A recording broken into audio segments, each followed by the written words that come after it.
Hey everybody, this is Kevin with your newest Road to Revan update. That's what we're going to be calling these behind-the-scenes clips and videos. We're going to do this a little earlier than planned because I'm actually leaving the country. I'm going across the pond to Europe for about 3 weeks. So we just kind of wanted to give you an update and just let you know what is going on. We have a couple big updates and some minor ones. So I'm just kind of going to get through the bullet points here of the things that I know I want to talk about. We're adding a new member to the crew. I wanted to lead off with that because I'm really excited about this, and he's going to help me with the writing portion of the Revan movie.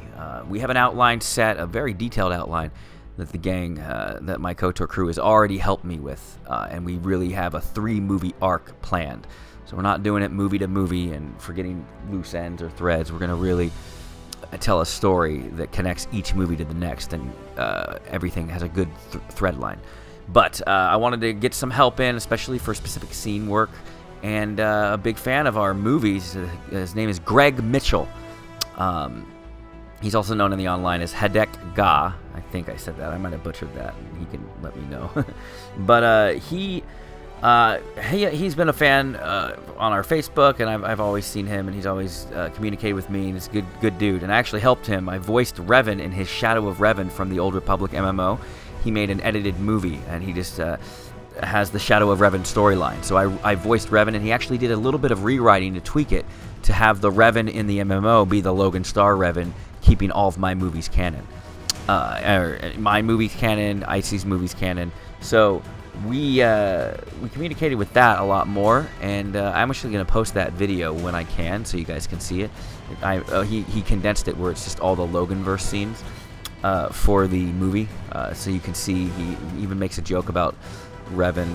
Well, I don't want to spoil it, but there's a couple jokes about how Revan doesn't look how he's supposed to look, or it's about the hair. But see, I already spoiled it, but whatever. It's good. You guys are gonna want to see it. But I saw in his writing that he was pretty good, so I just kind of on a whim, I just kind of asked him like how much writing he's done, and he's actually a novelist. So like he has published, I think, 8 novels. 8 novels, and he's continuing to write. He does a lot of like horror and monster type work, horror and monster genre. He has a blog too. Let me look that up here. The blog is the Coming Evil official blog.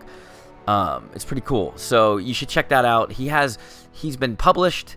You can get his, I think, I'm sure he can pipe in on the comments below, or on the Discord, or on our Facebook group. But he's friends with me on Facebook, and yeah, he'll post links to his he has little short stories and novels and stuff like that, which is good.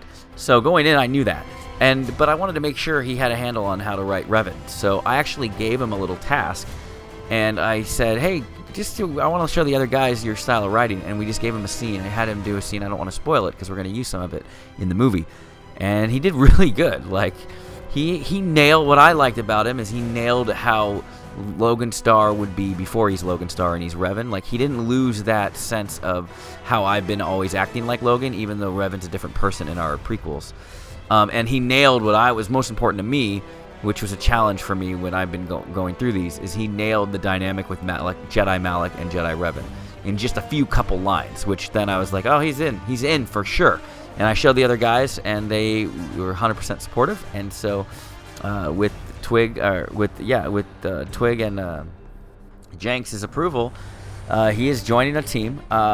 He's going to help me with specific scene work. So I'll be going through scenes, and I love collaborating. And so I'll finish a scene, and then I'll give it to him. And if he has ideas, he can touch it up or add new ideas. And then at the same time, he might have scenes he'll start from scratch, and then he'll give them to me.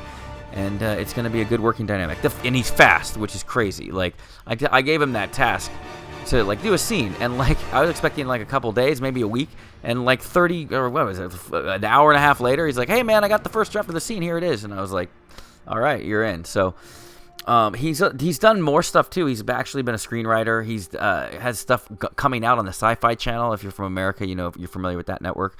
And he's a big Star Wars fan. He's actually written for the expanded universe.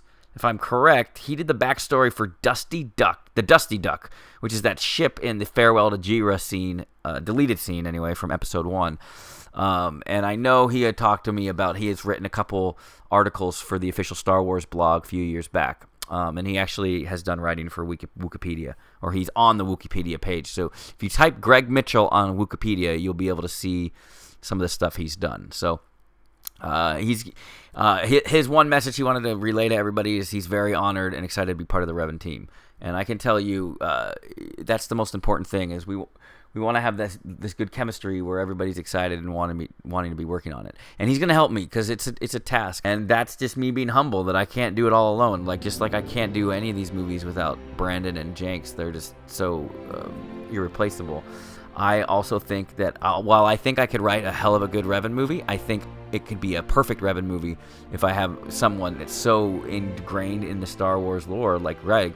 So I'm excited for that, and I know he's excited. So I wanted to mention that and just give you more updates on the building the world for the movie front. And we're going back over to ICEZ, as spelled YCEIZZZ or however, but it's because it's the Iceman, Darth Icy's been doing so much work. He's been working on the light mapping, which is not a very glamorous thing. It's not very fun for him, I know that, and so I really appreciate all the work he's doing for that. And it's basically how buildings are lit. He has to literally tell the game how to light a building when he's adding buildings. And by the way, I call it ICEZ, and he calls it that because he is basically... It's one giant module now.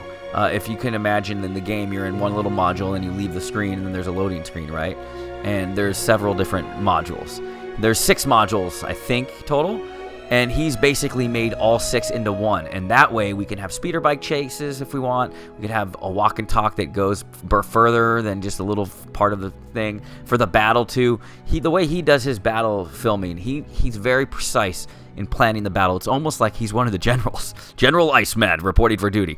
He plans the battle, and he doesn't just film scenes just, oh, this is a cool background, let's do it. He films it in a way for our opening battle, which I don't want to spoil too much, but he films it in a way that it makes sense. They go from one spot to the next spot to the next spot to the next spot, which creates more work for him because he doesn't really need to do that. He could just go to a wall and just film that, but that's not Ice's style, man. He is a perfectionist, which I love about him, and it's going to make the movie even way better. So the battle is going to make sense as if, I think his idea would almost be that he could film the battle in one take if the camera was really high up in a blimp, that you would be able to see all of the scenes animated all from the beginning to the end, and it would make sense. You would see the battle as if you were just witnessing it.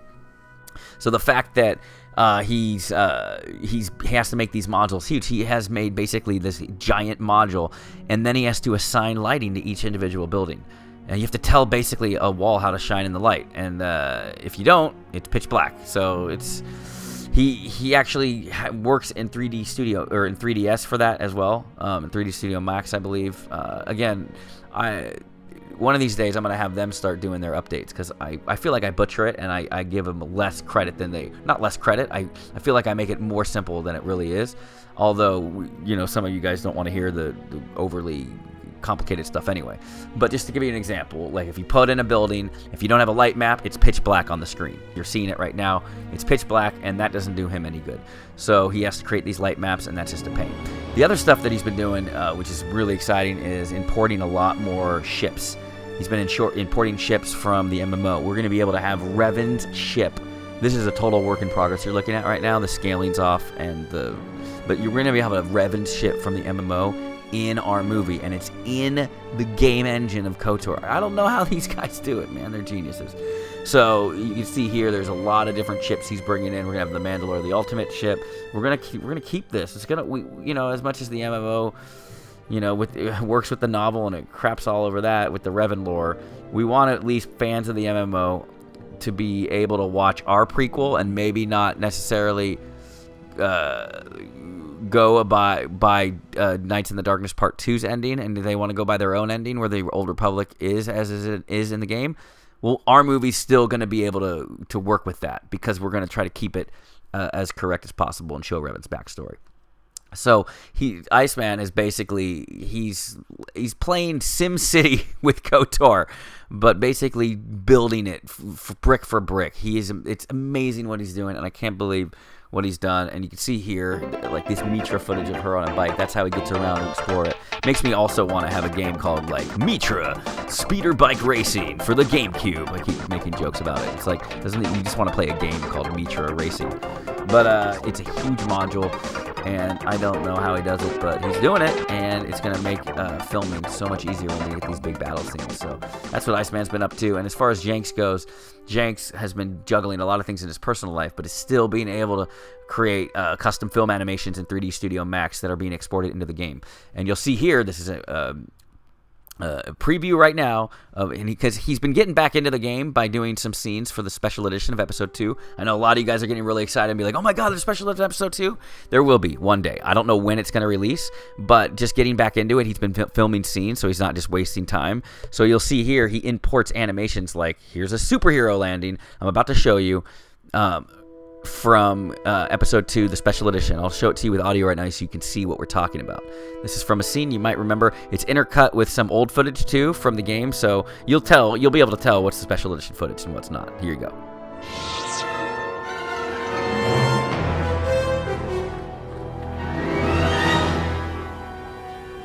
I knew I could count on you.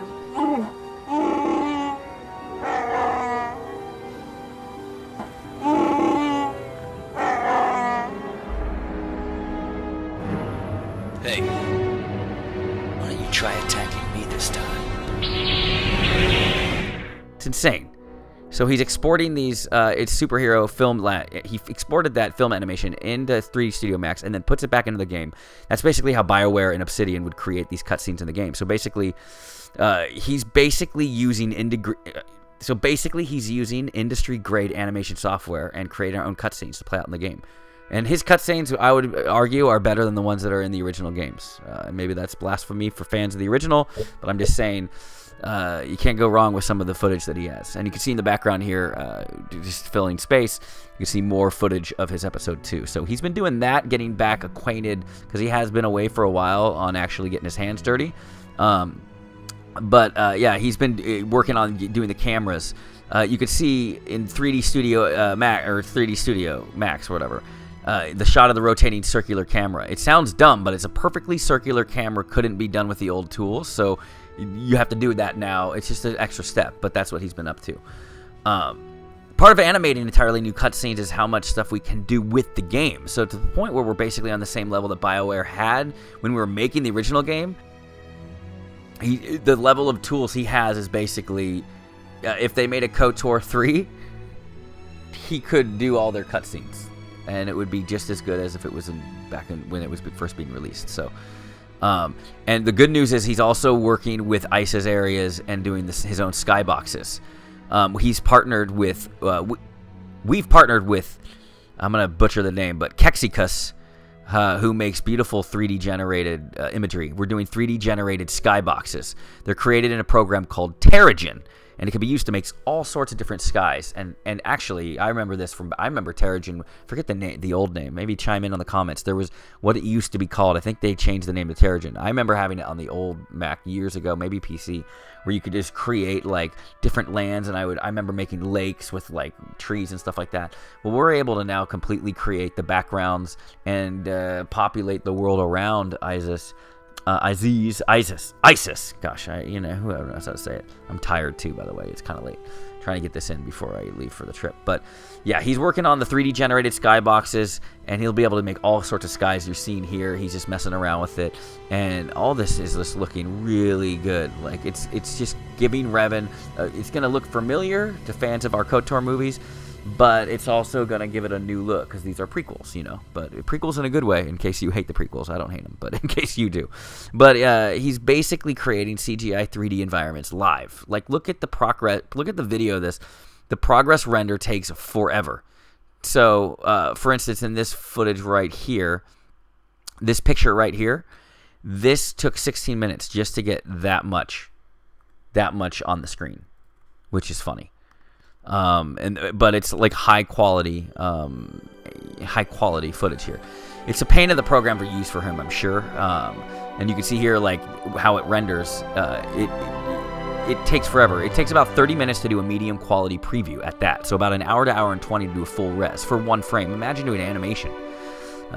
So anyways, that's the update for now. I am going to be leaving, but hopefully while I'm out, I'll be keeping around the Discord when I can. I'm trying to go off the radar a little bit on this trip because my last trip to Europe, I was kind of dialed in too much because now AT&T has a great program where you can just have cellular every day for $10 a day. Like, that's cheap. And I felt like I was too connected on my last trip and wasn't feeling like I was truly away. And I need to get away. I've been working really hard lately. So, but I will pop in on Discord from time to time and update you guys on things on the Facebook group. But just want to keep you guys up to date here on the YouTube channel. I love all you guys. Thanks for all of your support. And of course, I'm excited that Greg Mitchell's on the team, and to Jenks and to Iceman. Love all you guys, the KOTOR crew. We're going to get this going. We are in for quite a ride. The road to Revan continues. I'll talk to you guys later.